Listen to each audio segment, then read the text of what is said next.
কেনেকৈ আছিলে নাচিব নাজানো বড়ো দখনা পিন্ধিছোঁ দেই আজি ফাৰ্ষ্ট টাইম মই নিজে ট্ৰাই কৰিছোঁ মানে মাইনাৰ কাইলৈ এটা প্ৰগ্ৰেম আছে স্কুলৰ ফালৰ পৰা লৈ যাব গ্ৰুপ ডান্স বড়ো ডান্স তাৰ কাৰণে দখনা পিন্ধাব লাগে তাই লগৰ ছোৱালীখন লৈ আহিছে এতিয়া তাইক পিন্ধাই ট্ৰাই কৰিম মই এনেই পিন্ধি চাইছিলোঁ ইমান পাৰফেক্ট হোৱা নাই বাট তথাপিও ট্ৰাই কৰিছোঁ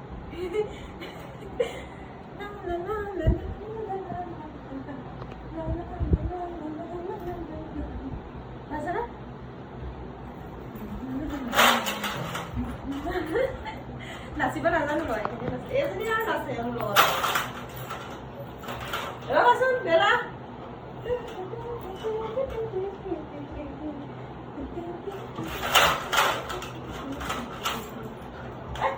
মোক নাচিব নিদিয়ে কিয় কামবোৰ এটাই ফূৰ্তি কৰে